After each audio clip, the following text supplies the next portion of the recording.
حضرت ایوب علیہ السلام حضرت اسحاق علیہ السلام کی اولاد میں سے ہیں اور ان کی والدہ حضرت لوط علیہ السلام کے خاندان سے ہیں۔ اللہ تعالیٰ نے آپ کو ہر طرح کی نعمتوں سے نوازا تھا،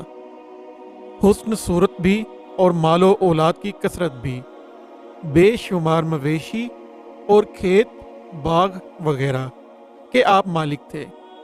جب اللہ تعالیٰ نے آپ کو آزمائش و امتحان میں ڈالا تو آپ کا مکان گر پڑا اور آپ کے تمام فرزان اس کے نیچے دب کر مر گئے، اور تمام جانور جس میں سینکڑوں اونٹ اور ہزارہ بکریاں تھیں سب مر گئے۔ تمام کھیتیاں اور باغات بھی برباد ہو گئے، غرض آپ کے پاس کچھ بھی باقی نہ رہا۔ آپ کو جب ان چیزوں کے ہلاک و برباد ہونے کی خبر دی جاتی تھی تو آپ حمد الہی کرتے اور شکر بجا لاتے تھے اور فرماتے تھے کہ میرا کیا تھا اور کیا ہے، جس کا تھا اس نے لے لیا، جب تک اس نے مجھے دے رکھا تھا میرے پاس تھا، جب اس نے چاہا لے لیا، میں ہر حال میں اس کی رضا پر راضی ہوں۔ اس کے بعد آپ بیمار ہو گئے اور آپ کے جسم مبارک پر بڑے بڑے آبلے پڑ گئے۔ اس حال میں سب لوگوں نے آپ کو چھوڑ دیا، بس فقط آپ کی بیوی جن کا نام رحمت بنت افراہیم تھا، جو حضرت یوسف علیہ السلام کی پوتی تھیں، آپ کی خدمت کرتی تھیں۔ سالہ سال تک آپ کا یہی حال رہا۔ آپ آبلوں اور پھوڑوں کے زخموں سے بڑی تکلیفوں میں رہے۔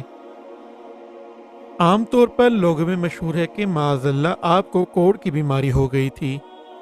چنانچہ بعض غیر معتبر کتابوں میں آپ کے کوڑ کے بارے میں بہت سی غیر معتبر داستانیں بھی تحریر ہیں، مگر یاد رکھو کہ یہ سب باتیں سرتاپا بالکل غلط ہیں، اور ہرگز ہرگز آپ یا کوئی نبی بھی کبھی کوڑ اور جذام کی بیماری میں مبتلا نہیں ہوئے، اس لیے کہ یہ مسئلہ متفق علیہ ہے کہ انبیاء علیہ السلام کا تمام ان بیماریوں سے محفوظ رہنا ضروری ہے، جو عوام کے نزدیک باعث نفرت و حقارت ہیں۔ کیونکہ انبیاء علیہ السلام کا یہ فرض منصبی ہے کہ وہ تبلیغ و ہدایت کرتے رہیں، تو ظاہر ہے کہ جب عوام ان کی بیماریوں سے نفرت کر کے ان سے دور بھاگیں گے تو بھلا تبلیغ کا فریضہ کیوں کر ادا ہو سکے گا؟ الغرض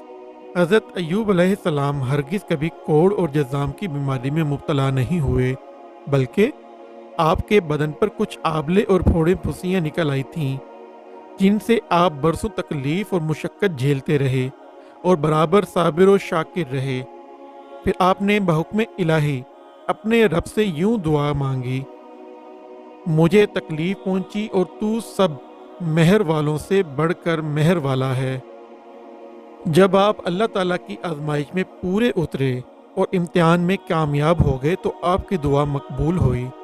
اور ارحم الراحمین نے حکم فرمایا کہ اے ایوب علیہ السلام اپنا پاؤں زمین پر مارو۔ آپ نے زمین پر پاؤں مارا تو فوراً ایک چشمہ پھوٹ پڑا۔ حکم الہی ہوا کہ اس پانی سے غسل کرو۔ چنانچہ آپ نے غسل کیا تو آپ کے بدن کی تمام بیماریاں دور ہو گئیں۔ پھر آپ 40 قدم دور چلے تو دوبارہ زمین پر قدم مارنے کا حکم ہوا، اور آپ کے قدم مارتے ہی پھر ایک دوسرا چشمہ نمودار ہوا، جس کا پانی بے حد ٹھنڈا، بہت شیریں اور نہایت لذیذ تھا۔ آپ نے وہ پانی پیا تو آپ کے باطن میں نور ہی نور پیدا ہو گیا، اور آپ کو اعلیٰ درجے کی صحت و نورانیت حاصل ہو گئی، اور اللہ تعالیٰ نے آپ کی تمام اولاد کو دوبارہ زندہ فرما دیا، اور آپ کی بیوی کو دوبارہ جوانی بخشی اور ان کے کثیر اولاد ہوئی۔ پھر آپ کا تمام ہلاک شدہ مال و مویشی اور اسباب و سامان بھی آپ کو مل گیا،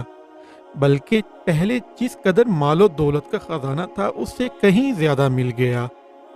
اس بیماری کی حالت میں ایک دن آپ نے اپنی بیوی صاحبہ کو پکارا تو وہ بہت دیر کر کے حاضر ہوئیں۔ اس پر غصے میں آ کر آپ نے ان کو 100 درے مارنے کی قسم کھا لی تھی، تو اللہ تعالیٰ نے فرمایا کہ اے ایوب علیہ السلام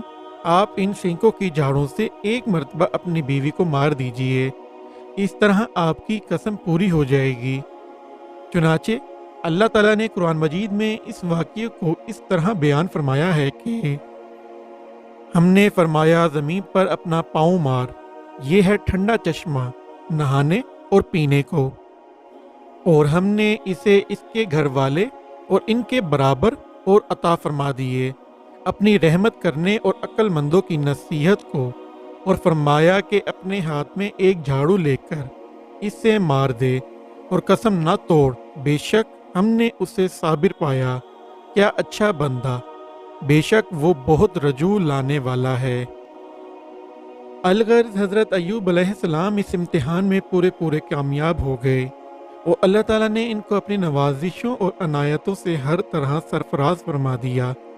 اور قرآن مجید میں ان کی مداح خوانی فرما کر اوابن کے لاجواب خطاب سے ان کے سر مبارک پر سر بلندی کا تاج رکھ دیا۔ ناظرین، حضرت ایوب علیہ السلام کے اس واقع امتحان میں یہ ہدایت ملتی ہے کہ اللہ تعالیٰ کے نیک بندوں کا کبھی بھی خدا کی طرف سے امتحان ہوا کرتا ہے، اور جب وہ امتحان میں کامیاب اور آزمائش میں پورے اترتے ہیں تو اللہ تعالیٰ ان کے مراتب و درجات میں اتنی اعلیٰ سربلندی عطا فرما دیتا ہے کہ کوئی انسان اس کو سوچ بھی نہیں سکتا۔ اور اس واقعے سے یہ سبق بھی ملتا ہے کہ امتحان کی آزمائش کے وقت صبر کرنا، اللہ تعالیٰ کی رضا پر راضی رہنا، اس کا پھل کتنا اچھا، کتنا میٹھا اور کس قدر لذیذ ہوتا ہے۔ ناظرین، اسی دعا کے ساتھ اپنی ویڈیو کا اختتام کرتے ہیں کہ اللہ ہمیں سیدھا راستہ دکھائے، ہم پر اپنا رحم فرمائے، اور ہمارے والدین کا سایہ ہمیشہ ہم پر سلامت رکھے۔ آمین۔ اللہ حافظ۔